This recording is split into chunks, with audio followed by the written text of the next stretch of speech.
Hare Krishna. Pure veg by Radhika kitchen में आपका स्वागत है। मैं ललिता देवी दशी। आषाढ़ मास की शुक्ल पक्ष की एकादशी को शयन एकादशी कहते हैं या देवशयनी एकादशी। अभी देवशयनी एकादशी आने वाली है। ये देवशयनी एकादशी या शयन एकादशी हमारे जीवन में बहुत ही महत्वपूर्ण और पूर्ण फलदायिनी और लाभकारिणी, बहुत ही महत्वपूर्ण एकादशी है। देखिए, देवशयनी जो एकादशी है इसमें अभी ठाकुर जी निद्रा में चले जाएंगे 4 महीना के लिए। 4 महीना के लिए ठाकुर जी निद्रा में रहेंगे और इसी एकादशी से चातुर्मास भी शुरू होती है। चातुर्मास मतलब ऐसा एक व्रत जैसा है। 4 महीना हम लोग हमारे खाने पीने में बहुत ध्यान रखेंगे। मतलब जैसे क्या बोलूँ मैं, बैगन, फिर लोबिया और बीन्स और परमल, साग हम लोग नहीं खाएंगे। और मतलब इस खाने पीने की पीछे भी वैज्ञानिक रीज़न भी है। देखिए, वैज्ञानिक रीज़न ऐसा, जैसे पहली मास आषाढ़ महीना में, मतलब अभी आषाढ़ चल रही है, आषाढ़ महीना में हम लोग साग नहीं खाएंगे पहला महीना। क्योंकि देखिए, आषाढ़ श्रावण में बहुत बारिश होती है और बारिश में बहुत कीड़े मकोड़े हरी सब्जियों में आके बैठते हैं और वो सब हमें इस महीना खाना मतलब हमारे शरीर के लिए अच्छा है। दूसरी महीना है श्रावण, उसमें हम लोग मतलब दही नहीं खाएंगे। देखिए, ऐसा है, दही इसके पीछे भी एक रीज़न है, क्योंकि मतलब चंद्रमा, सूर्य, ऐसा कुछ ग्रहों का वो है जो इस महीने में खाना नहीं चाहिए अपने शरीर के ऊपर, शरीर को स्वस्थ रखने के लिए। फिर उसके बाद आषाढ़ श्रावण भादों की महीना है, भादो और अश्विन, तो उसको मिलाकर हम लोग दूध नहीं खाएंगे। दूध में भी ऐसा होती है रीज़न। और लास्ट में कार्तिक की महीना है। कार्तिक महीने में हम जो उड़द की दाल है, हम लोग बंगाली में माशकालाई दाल बोलते हैं, वो नहीं खाएंगे। इस तरह 4 महीना हम लोग सब वर्जित करेंगे और बहुत ठाकुर जी निद्रा में जाएंगे। जैसे ये होता है ना कि गार्जियन के बिना हमें दिन गुजरना है। ठाकुर जी तो है, ठाकुर जी तो हमारे अंदर है, हमारे चारों तरफ है, हर पल में है। फिर भी एक एक ठाकुर जी की लीला है। ठाकुर जी इस तरह का लीला करता है ताकि हम लोग संयम में रहे, हम लोग नियम में रहे। नहीं, नियम के बिना तो जैसे अगर मान लीजिए माँ पिताजी कभी घर में नहीं रहे, बच्चे अकेले रहे, तो उनके मन मर्जी, जो मर्जी है वो करेंगे, है ना। कहीं क्या खाएंगे, कहीं भी जाएंगे, गार्जियन नहीं है। तो हमें इसीलिए ठाकुर जी शयन निद्रा में जाके हमें शिक्षा दे रही है कि इस पीरियड में हमें डर के रहना है, सारा दिन चैंटिंग करना है, ठाकुर जी की सेवा करना है, मंदिर का मार्जन करना है, और चतुर्मास में इतना कुछ मान के चलना है। यही मतलब इसी नियम से मतलब जीवन को चलाना है। Hare Krishna. Pure veg by Radhika কিচেনে আপনাদের স্বাগতম। আমি ললিতা দেবী দাসী। এই আষাঢ় মাসের শুক্লপক্ষের একাদশীর নাম হচ্ছে শয়ন একাদশী, ইয়া তা নাহলে শয়ন একাদশী ইয়া দেবশয়নী একাদশী। এই শয়ন একাদশীতে ঠাকুর নিদ্রায় চলে যাবেন 4 মাসের জন্য। 4 মাস পরে ঠাকুর এই কার্তিক মাসের উত্থান একাদশীতে আবির্ভাব হবেন। দেখুন, ঠাকুর তো সব সময় থাকে আমাদের সাথে, আমাদের কাছে, আমাদের অন্তরে, আমাদের বাইরে, সব সময়। কিন্তু এটা একটা ঠাকুরের লীলা। দেখুন, এই শয়ন একাদশীর থেকেই শুরু হচ্ছে চতুর্মাস।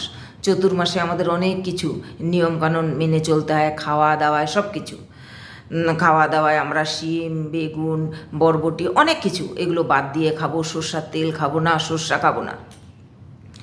চিন্তা করুন, একে তো নিরামিষ আমরা খাই, তারপরে যদি এত জিনিস বাদ যায়, কিন্তু এটা করতেও আমাদের খুব খুশি, আমাদের মনে খুব আনন্দ।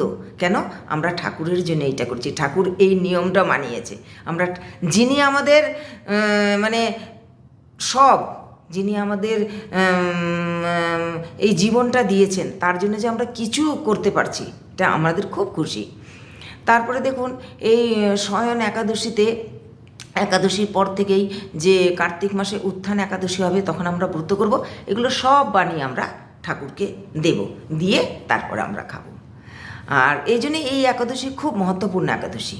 আর এই একাদশীতে দেখুন শয়নে যাচ্ছেন ঠাকুর, যার জন্য অনেক লোকে অনেক শুভ কাজ এই 4 মাস করবে না।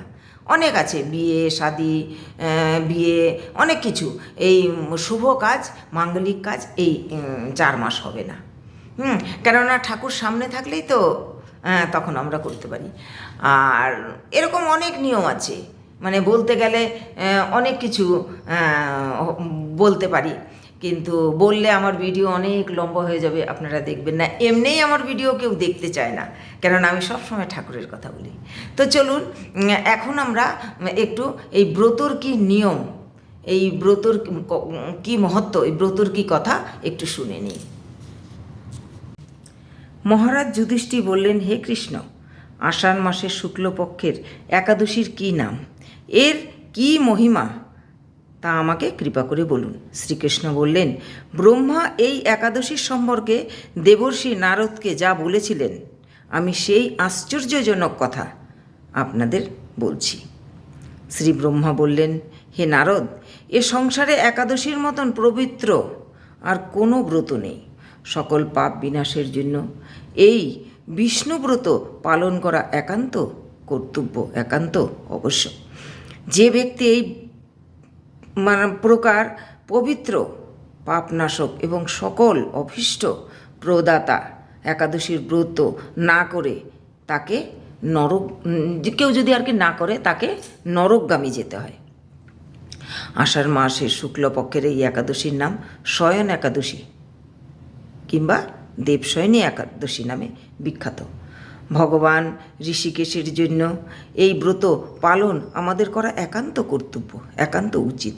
এই ব্রতের সম্বন্ধে এক মঙ্গলীয় পূরণ এক কথা আছে, যা এখন আমি আপনাদের বলছি। বহু বছর পূর্বে সূর্যবংশের মাধাত্তা নামে একজন রাজা ছিলেন। তিনি ছিলেন সত্য প্রতিজ্ঞ এবং প্রতাপশালী চক্রবর্তী রাজা। প্রজাদের তিনি নিজের সন্তানের মতন পালন করতেন। রাজার রাজত্বে সব প্রজারা খুব সুখী ছিল, তাদের মনে কোনো কষ্ট, কোনো দুঃখ ছিল না। রাজা খুব সুন্দর করে প্রজাদের পালন করতেন। देखिए ये मतलब इस शयन एकादशी की एक पौराणिक कथा है जो मैं आपको बोल रही हूँ। बहुत पुराने मतलब पौराणिक युग में जो एक राजा थे, उनका नाम था माधंता राजा। उनकी राज्य में कोई भी प्रजा दुखी नहीं थी, बहुत प्रजा सुखी और शांति से वास करते थे, और राजा प्रजा का बहुत ही ध्यान रखते थे। लेकिन हर मतलब उसमें एक विपत्ति है। बहुत दिन जाते जाते अचानक जो राज्य में कोई पूजा पाठ नहीं होने लगा, कोई अच्छी बात नहीं होने लगी, चारों तरफ हाहाकार होने लगा, बारिश नहीं होने लगी। हाँ, प्रजा बहुत दुखी हो गए क्योंकि खेत बाड़ी नहीं हुआ, अकाल पड़ने लगा। तब प्रजा ने सारे राजा के पास गए, राजा के पास जाके बोलने लगे, हे राजन, आप तो हमें बहुत अपने संतानी की तरह देखते हैं, लेकिन राज्य में अगर बारिश नहीं होगा, फसल आदि नहीं होगा, फिर तो मतलब अकाल पड़ जाएगी, फिर हम लोग कैसे जीवित रहेंगे। तो राजा ने भी सोचा, हाँ ये तो बात ठीक है। राजा भी देख रहा है कि कोई शुभ कार्य मतलब ये राज्य में हो नहीं रहा है, हाँ सब अमंगल ही दिखाई दे रही है। তো আর দেখুন কী হয়েছে, সবাই প্রজারা সুখী, কিন্তু হঠাৎ ধীরে ধীরে দেখা যাচ্ছে যে একটা বিপত্তির লক্ষণ। রাজ্যে কোনো সুখ শান্তি আর মানে লক্ষণ নেই, সব মানে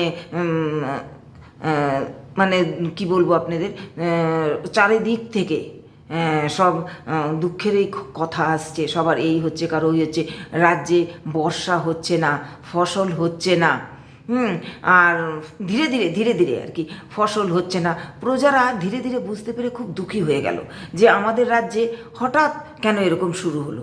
তখন প্রজারা রাজার কাছে গেলেন, রাজার কাছে গিয়ে বললেন, তখন রাজা বললেন, হ্যাঁ এটা তো আমিও লক্ষ্য করেছি যে কেন হচ্ছে না, তো কি করি? রাজা বলছে আমিও দুঃখী, তো কি করবে? তখন ওরা জঙ্গলে গেলেন। জঙ্গলে জঙ্গলে ঘুরতে ঘুরতে অনেক দূর, পাহাড় পর্বতে অনেক দূর চলে গেলেন। তখন ওখানে ব্রহ্মার পুত্র অঙ্গরা ঋষি, তার সাথে দেখা হলো। অঙ্গরা ঋষিকে সব বিস্তারিত করে রাজা বললেন। তখন অঙ্গরা ঋষি বললেন, এই আষাঢ় মাসের শুক্লপক্ষের যে একাদশী, দেবশয়নী একাদশী, শয়নী একাদশী, সেই ব্রত তোমরা করো, দেখবে তোমাদের राज्य आबार मंगल फिरे आसबे। देखिए इस तरह फिर राजा और प्रजा के साथ जंगल चले गए, बहुत दूर एकदम गंभीर जंगल में चले गए। जब तब उनको ब्रह्मा की पुत्र अंगरा ऋषि से मुलाकात हुई। अंगरा ऋषि के देखते ही बोले, प्रजा राजा आप लोग का क्या दुख कष्ट है? तो फिर राजा कहने लगे, ऐसा ऐसा मेरे राज्य में बहुत सुख शांति था, लेकिन अभी बहुत ही मतलब अनियम या बहुत दुख दर्द सब होने लगी, बारिश नहीं हो रही है।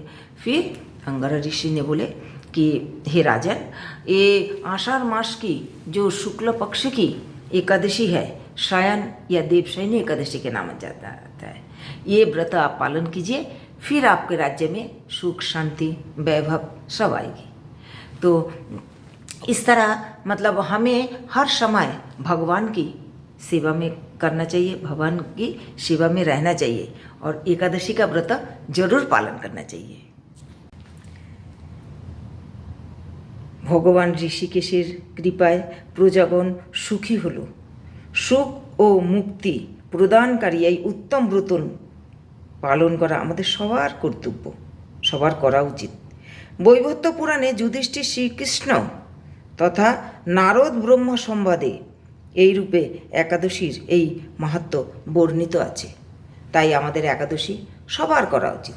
দেখুন, যদি আমার এই আমি এই যে ব্রত কথা বললাম, এই কাহিনিটা শোনালাম, গল্পটা শোনালাম, যদি আপনাদের ভালো লাগে তাহলে আমার চ্যানেলকে সাবস্ক্রাইব করবেন, লাইক করবেন, कमेंट्स करবেন। हरे कृष्णा।